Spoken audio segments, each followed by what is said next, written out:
Hello everyone, I am Amit Bijarnia, your physics teacher at competition. जब से JEE main के जो मेरे ख्याल से एक दो नोटिफिकेशंस आए और मेरे ख्याल से आज या कल के अंदर शायद जेई मेन का फॉर्म फिलिंग भी शायद स्टार्ट हो जाए। एटलीस्ट नोटिफिकेशन तो आ जाएगा, फिर शायद एक दिन के गैप के अंदर शायद फॉर्म फिलिंग भी स्टार्ट हो जाएगी। तो जैसे ये वाला टाइम आया, मैंने ऐसा नोटिस किया कि बच्चों के अंदर काफ़ी सारी ऐसे अर्जेंसी आई है, थोड़ा सा पैनिक भी आया है और थोड़ा बहुत एक तरीके से उनका है ना ज़मीर भी जागा है कि अब तो मुझे पढ़ना ही है। इस कारण से जो मैसेजेस हैं, जो फ़ोन कॉल्स हैं मेरे पास जो आने वाले, उनकी फ्रीक्वेंसी में अचानक से बढ़ी ही है। जब मैंने बच्चों से बात की है ना, तो मैंने ऐसा ट्रेंड पाया, या फिर सही कहूँ तो एक तरह से एक पेंडेमिक टाइप मुझे ऐसा लगा कि बहुत सारे बच्चे ना वो ऐसे 4-5 तरह की प्रॉब्लम से उनसे त्रस्त हैं भयंकर तरीके से। और फिर मुझे ऐसा लगा कि ऐसा नहीं कि सिर्फ और सिर्फ यही बच्चे इन प्रॉब्लम से त्रस्त है, शायद जो भी बच्चा जेई 2026 की प्रिपरेशन कर रहा है या फिर प्रिपरेशन करने की एक्टिंग कर रहा है, वो लगभग लगभग शायद सारे के सारे बच्चे ही इन प्रॉब्लम से ग्रस्त हैं। सो आई थॉट दैट कि ना यार, फोन तो दिन में 20 उठा लोगे, 25 उठा लोगे, मैसेज के रिप्लाई शायद 100 कर दोगे। मैक्सिमम बच्चों के साथ अगर बात करें तो एक बार मैं यूट्यूब के थ्रू सारे बच्चों से एक बार बात कर ही लेता हूँ।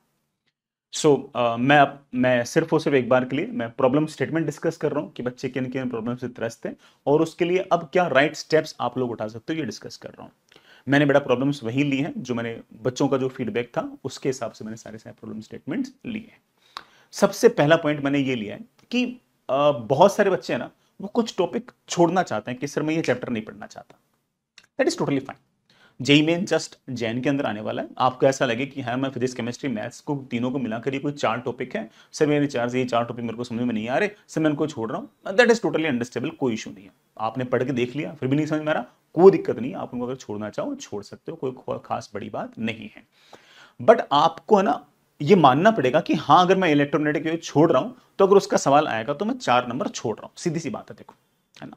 फिर यूं नहीं कह सकते कि नहीं नहीं मैं छोड़ रहा हूं और साथ ही साथ अब एंटी वालों की जिम्मेदारी है कि वो इलेक्ट्रोमैग्नेटिक वेव का सवाल ना पूछे। अगर हम कोई चैप्टर छोड़ रहे हैं तो ऑब्वियस बात है कि हम उसके साथ के जो नंबर हैं उसकी तिलांजलि देने के लिए भी रेडी हैं। आप मेंटली प्रिपेयर्ड रहें कि अगर मैं कोई 3 चैप्टर छोड़ रहा हूं तो मैं 12 नंबर छोड़ रहा हूं। ठीक है, फिर आप ये उम्मीद ना करें कि यार एनटी वाले कितने बेकार लोग हैं, हाय हाय एनटी, उन्होंने वो वाला सवाल पूछ लिया, फिर उस चैप्टर के सवाल पूछ लिए जो चैप्टर में छोड़ के गया हूं। वो तो हर चैप्टर का सवाल पूछते हैं, हर शिफ्ट के अंदर लगभग लगभग सारे चैप्टर कवर हो जाते हैं। आपकी शिफ्ट बड़ा कौन से में आएगी, वी डोंट नो। सो आप अगर चैप्टर छोड़ो तो मेंटली प्रिपेयर रहो कि उसका सवाल आएगा, मैं फटाक से देख के छोड़ दूंगा। पहली बात तो ये। दूसरी बात जो थोड़ी ज्यादा इंपॉर्टेंट है वो ये है कि ना, आप चैप्टर छोड़ दो, कोई दिक्कत नहीं, बट ना मुझे कई बार ऐसा लगता है कि ना कई बार उस चैप्टर की इतनी बेसिक बातें होती हैं कि उस पर सवाल पूछ लेते हैं। मैं जैसे एग्जांपल बोलता हूँ, कल किसी बच्चे ने कहा कि सर मैं इलेक्ट्रोमैग्नेटिक वेव छोड़ दूं, सर मेरे को बिल्कुल समझ नहीं आया, मेरे को टर्म समझ नहीं आई, तो मैंने उसको बोल दिया कि ठीक है बेटा छोड़ दे, कोई बात नहीं है। बट पता नहीं क्यों मैं बिल्कुल श्योर हूं कि वो बच्चा जिस दिन एग्जाम देगा ना, सिर्फ और सिर्फ एक सिंपल सवाल पूछा जाएगा कि इलेक्ट्रिक फील्ड ये है, सी ये है, बता मैग्नेटिक फील्ड कितनी है, बस इतना सवाल होगा। सिर्फ इतना सा सवाल होगा कि एप्सिलॉन आर ये है, रिफ्रैक्टिव इंडेक्स ये है, म्यू आर कितना होगा। ये सिंपल फॉर्मूला बेस्ड सवाल है। 9वीं 10वीं क्लास के बच्चों को अगर ये वाले फॉर्मूले बता दिए जाए तो वो बच्चा भी आंसर निकाल लेगा। 8वीं क्लास का बच्चा भी आंसर निकाल लेगा। उसको बता दो कि यार ये ई बी ओ सी का रिलेशन है, म्यू आर और एप्सिलॉन आर जो है वो एन से इस तरह से रिलेट करते हैं, वो भी कर लेगा वाला सवाल। तो मेरे कहने का अर्थ है कि आप चैप्टर छोड़ दो, बट एटलीस्ट ना एक चैप्टर का एक बेसिक आइडिया होना चाहिए कि उस चैप्टर का अगर कोई आसान सवाल आता है, एंड ऑल द प्रोबेबिलिटीज, मुझे ऐसा लगता है कि 50-60% चांस तो ऐसी बात की है कि जस्ट एक लाइन का सवाल आएगा उन चैप्टर से, वो वाला सवाल तो बन ही जाए। अगेन मैंने बात ऐसी बोली है जिसमें मोस्टली बच्चा बोलेगा कि सर मेरे को इस चैप्टर से घृणा है, नफरत है, फिर मैं क्यों पढ़ूं। तो बेटा वही तो बात है ना, अपने अनकंफर्टेबल जोन से थोड़ा सा तो बाहर आपको निकलना पड़ेगा, तभी तो आप उस 4 नंबर को ग्रैब कर पाओगे। तो अगर आप छोड़ रहे हो टोटली फाइन, लेकिन फिर भी मैं कहूंगा कि ना हल्का फुल्का पढ़ के जाएं, एटलीस्ट जो बेसिक फॉर्मूले हैं वो तो करके ही जाएं। दूसरा है, बहुत सारे बच्चे कहेंगे कि sir just watching lecture and not practising. आप में से खूब खूब सारे बच्चे ऐसे हैं, मैं अगेन है ना, मैं अज्यूम नहीं कर रहा हूं, मैं बच्चों से जो बातें करता हूं मैं उसके थ्रू ये सारे सारे बातें बोल रहा हूं। वो सुबह उठता है, वन शॉट देखता है 10-10 घंटे का, है ना, और फिर कहता है कि मैंने आज 10 घंटे पढ़ाई कर ली, फिर सो जाता है। फिर अगले दिन उठता है, फिर 10 घंटे पढ़ता है, फिर अगेन वो है ना कि आज तो 10 घंटे पढ़ाई कर ली, फिर सो जाता है। फिर वो एग्जाम देने जाता है। तो इट इज समथिंग लाइक कि ना उसने पूरे साल भर स्विमिंग है ना वो यूट्यूब से सीखी, वीडियोस के थ्रू उसने स्विमिंग सीखी, और अचानक से वो इंडियन ओशन के अंदर कूद गया कि आज तो मैं इंडियन ओशन पार कर दूंगा, ऑफ कोर्स वो डूब जाएगा। तो जो साइंसेज है, मैथ्स है, ये इस तरह के सब्जेक्ट है कि उसके अंदर आपको पेन चलाना ही पड़ेगा। 10 घंटे के लेक्चर देखने की बजाय आप 5 घंटे का लेक्चर देखो और 5 घंटे पेन चलाओ। सवाल करो, आसान आसान सवाल करो, इजी सवाल करो, मॉडरेट सवाल करो। और अगर टाइम मिले और अगर आपके अंदर थोड़ा सा अनकंफर्टेबल जोन में जाने की अगर आपकी औकात हो तो टफ भी करो, बट आपको पेन चलाना पड़ेगा, आपको सवाल करने पड़ेंगे, फ्रेश क्वेश्चंस करने पड़ेंगे, ऐसे क्वेश्चन करने पड़ेंगे जिसके अंदर आपको पहले से कोई आइडिया ना दे और आपको खुद को करना पड़े, आपको करने पड़े।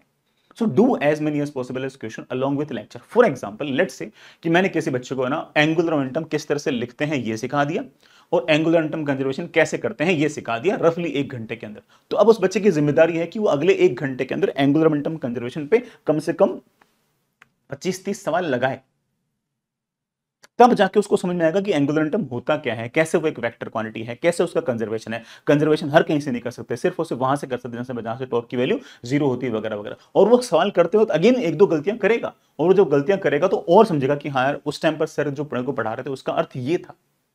सो you have to be vigilant about that. तो कोई बच्चा अगर कहते कि मैं तो सुबह उठता हूँ, लेक्चर देखता हूँ, फिर सो जाता हूँ, फिर मैं सुबह उठता हूँ, फिर लेक्चर देखता हूँ पूरे दिन, फिर सो जाता हूँ, तो मैं आपको बहुत ही क्लियरली बोल रहा हूँ कुछ नहीं होना, बिल्कुल क्लियरली बोल रहा हूँ कुछ नहीं होना आपका, है ना। इससे अच्छा आराम करो, मस्ती करो, स्पोर्ट्स खेलो, चिल मचाओ, कोई दिक्कत नहीं, लाइफ में ज्यादा एंजॉय करोगे। क्योंकि आपको मन ही मन ऐसा फील हो रहा है कि मैं तो 10 घंटे लेक्चर देख रहा हूँ, शायद एनआईटी इलाहाबाद वाले या फिर ट्रिपल आईटी इलाहाबाद वाले तो मेरे घर पे आ गए होंगे, मेरे को उठा के ले जाएंगे, ऐसा नहीं है ना। आपका एग्जाम वाले दिन पेन ही नहीं चलेगा, और पेन आपका चलना ही नहीं है, तो दे वुड, है ना, मतलब आप वहां पर सकम कर जाओगे। तो वो बहुत ही क्लियरली करूँ कि प्रैक्टिस आपको करनी ही पड़ेगी। अब प्रैक्टिस करने में क्या करें, देखो बड़े मैं बहुत ही क्लियरली बोलूं कि प्रैक्टिस करने के अंदर सबसे बेस्ट अगर कोई चीज है तो वो पीवाईक्यू है। सर पीवाईक्यू कितने करें, जितने आपके पास समय हो उसके हिसाब से करो ना, कोई उसके पीछे कोई फिक्स्ड फॉर्मूला थोड़ी है कि हाँ यार है ना आपको बेहतर नंबर ऑफ क्वेश्चंस करने हैं। अरे भाई जितने तेरे पास टाइम है उसके हिसाब से कर ले, आपके पास टाइम कम है कम सवाल कर लो, आपके पास टाइम ज्यादा है ज्यादा सवाल कर लो, आपके पास जितना टाइम हो उसके हिसाब से आप उसको यूज कर लीजिए। इसमें कोई फिक्स फॉर्मूला नहीं कि यार इतने कितने सवाल करूं, बच्चा पूछता है सर कितने सवाल करूं, भाई तेरे पास जितना टाइम है उतना सवाल कर। मैं तो बोल दूंगा कि 120 सवाल कर ले, और तो बोल दे मेरे पास तो 12 सवाल करने का टाइम भी नहीं, फिर पूछ क्यों रहा है भाई, है ना, फिर पूछ क्यों रहा है, फिर 12 सवाल कर ले, टाइम खत्म हो गया, फिर सो जा, है ना, फिर अगले दिन फिर से उठ, फिर से प्रैक्टिस कर, अगले दिन 13 कर, फिर 14 कर, फिर 15 कर, धीरे धीरे अपने सवाल की जो संख्या उनको लगातार बढ़ाता जा, but you have to practise, बिना प्रैक्टिस के कुछ नहीं होना। अगला पॉइंट, मतलब ये वाला जो पॉइंट है ये थोड़ा सा मतलब बच्चा बोलेगा कि सर ना, जैसे मैंने लिख रखा है कि वो रिवीजन अवॉइड करता है, वो फॉर्मूले देखता ही नहीं है ना। अब ऐसे बच्चा बोलेगा नहीं सर मैं देखने की कोशिश करता हूं, लेकिन फिर रिवीजन के अंदर मैं जैसे रिवीजन करने बैठता हूं ना, एक चैप्टर को रिवाइज करने में मेरे को 5-5 घंटे लग जाते हैं। तो मैं उसके पीछे कारण बताता हूं, है ना, मेरी बात सुनना। पहली बात तो बच्चा रिवीजन करता नहीं है, जो करने बैठता है वो कहता है कि सर मैं रिवीजन करने में मेरे को एक चैप्टर को पढ़ने में मेरे को 5 घंटे लग गए, तो सर अगर रिवाइज करने में अगर 5 घंटे लगाऊंगा तो मैं सिलेबस कंप्लीट कंप्लीट कब करूंगा, तो सर मैं तो फंस गया। आप तो बोल देते हो कि रिवीजन कर लो, और रिवीजन करने का टाइम ही नहीं है। रिवीजन करने का टाइम आपके पास इसलिए नहीं है क्योंकि आप रिवीजन के अंदर बहुत ज्यादा हर बात की गहराई पे जाने की कोशिश कर रहे हो, जो गलत है। आप इलेक्ट्रोस्टैटिक्स बड़े जैसे चैप्टर को अगर आप 7 घंटे में अगर रिवाइज करोगे तो बड़ा बात नहीं बनने वाली है। आप तो एक काम करो, इलेक्ट्रोस्टैटिक्स अगर रिवाइज करनी है तो इलेक्ट्रोस्टैटिक्स के आपके मोस्टली क्वेश्चंस आपसे इसलिए नहीं बन रहे क्योंकि आपको electric field, electric potential, self energy, electric dipole और कंडक्टर की जो प्रॉपर्टीज है वो याद नहीं है, उनको लिख लो। रिंग का डायग्राम बनाओ, एक्स डिस्टेंस की दूरी पर इलेक्ट्रिक फील्ड कितना है उसका फॉर्मूला लिखो और पोटेंशियल का फॉर्मूला लिखो।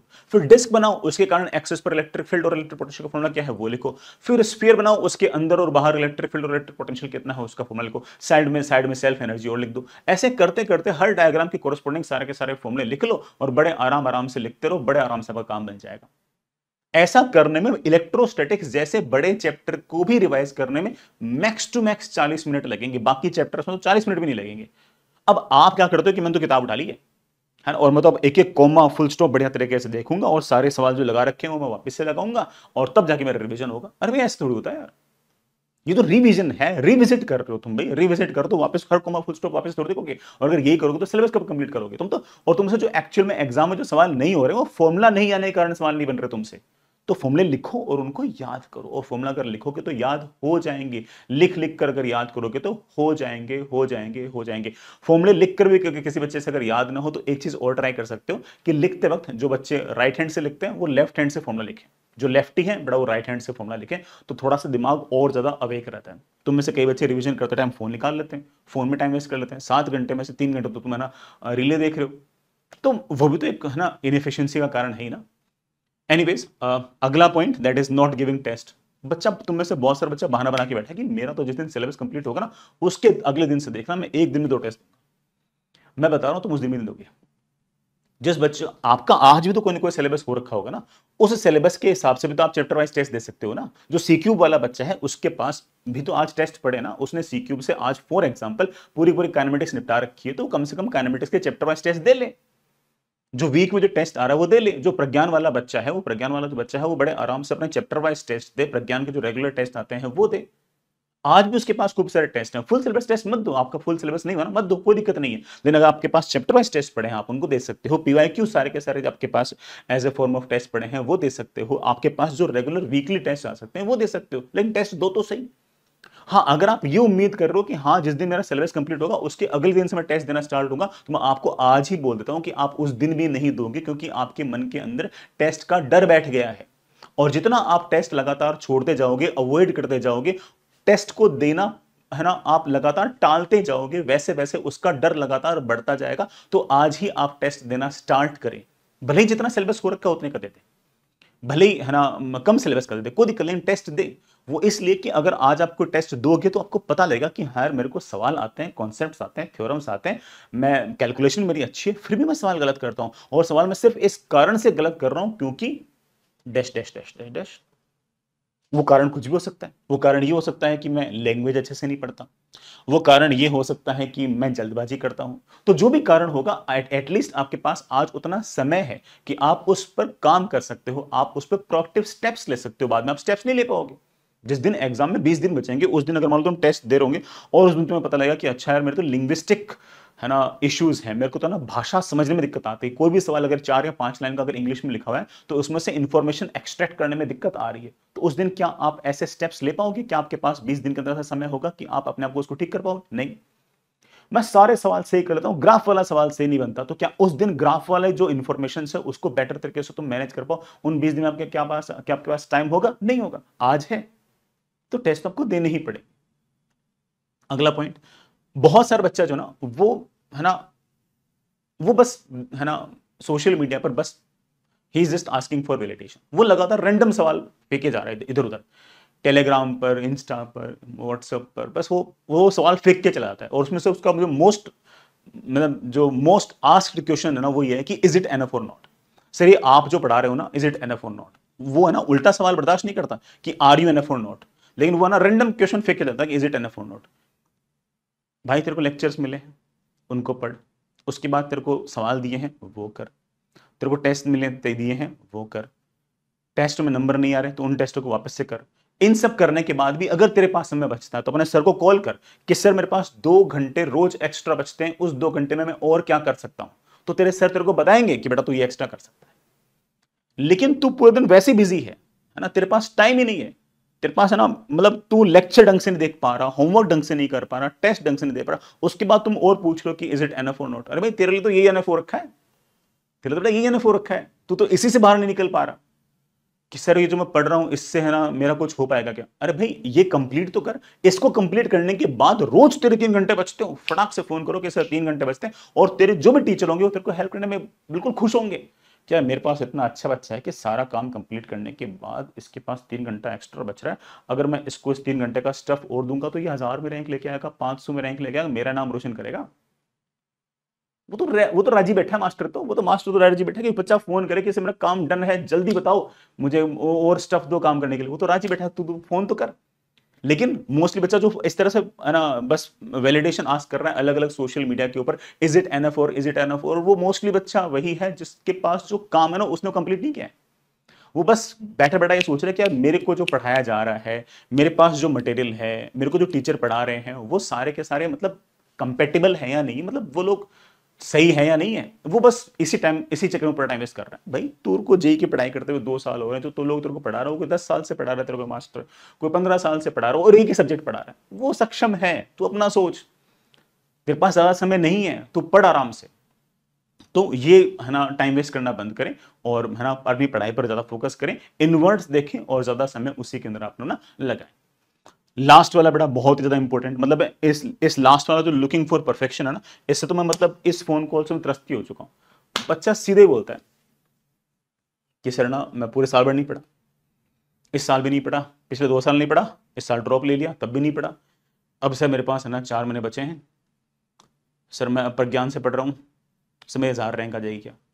भाई तू 3 माइक्रो सेकंड नहीं पढ़ा अभी तक, 1000 रैंक सोच रहा है सीधे, पढ़ तो सही, रातें काली तो कर, 3-3 घंटे के स्लॉट्स तो लगा, लेक्चर पूरे कंप्लीट तो कर, प्रज्ञान की डीपी तो कंप्लीट कर, जो डीटीएस है उसको कंप्लीट तो कर, प्रज्ञान के सारे टेस्ट तो दे, उन टेस्टों के अंदर 200 200 250 नंबर लेके तो आ जाएगी रैंक।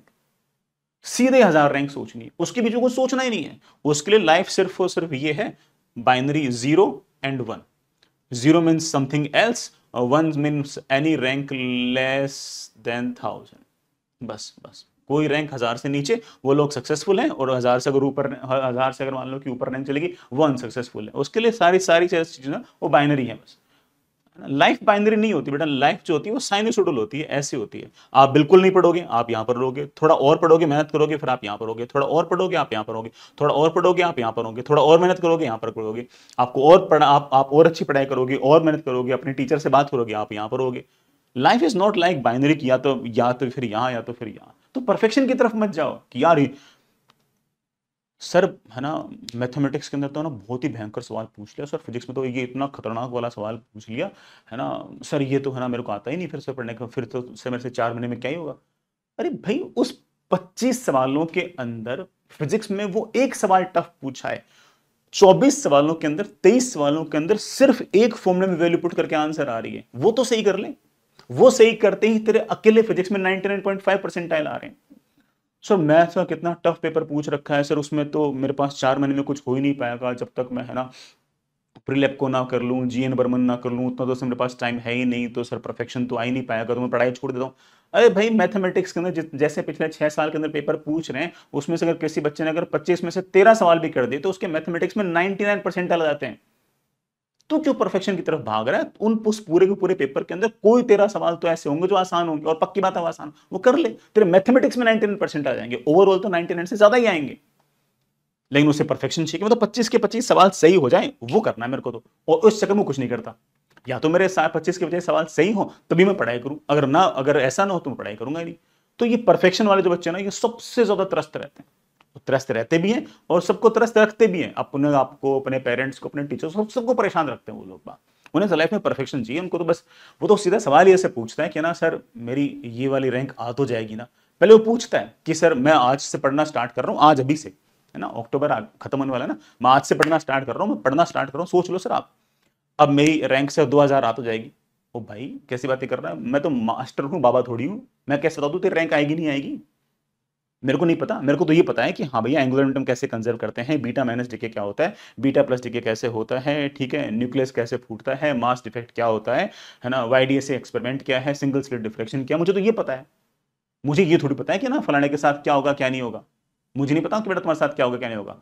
आपको तो एश्योरेंस चाहिए कि भाई मैं सक्सेसफुल हूं तो मैं पढ़ाई करूं, अदरवाइज पढ़ाई ना करूं, ये नहीं चलेगा। तो परफेक्शन की तरफ ना भागें कि हाँ भैया मेरे को तो टॉप की रैंक चाहिए अदरवाइज मैं नहीं पढ़ता, ऐसा कुछ ना है। आप अपनी मेहनत कीजिए, अगर आप मेहनत करोगे तो धीरे धीरे धीरे धीरे लगातार ग्रो करोगे। और परफेक्शन के अगर चक्कर में रहोगे तो मैं बहुत ही क्लियरली बोल रहा हूं कि कोई प्राइवेट कॉलेज मिलेगी, वो भी लोकल वाली।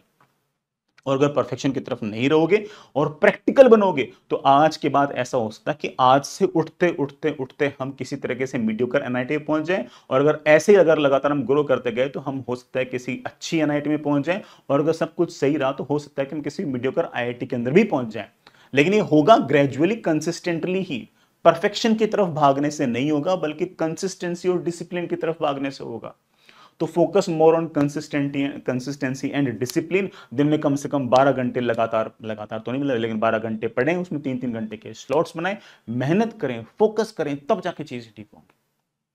ठीक है, मैं थोड़ा सा मतलब मैं जिस तरह से बोल रहा हूँ मेरे ख्याल से तुम्हें आइडिया लग गया होगा कि सर हमें सीरियसली कुछ बोलना चाहते हैं ना, सर के मन में कोई बात है ना, तो मैंने इसलिए कि बेटा मैं तो मोस्टली बच्चों से ऐसी बातें करता हूँ, तो मेरे मन में बात थी कि मैं बोल देता हूँ एक बार के अंदर।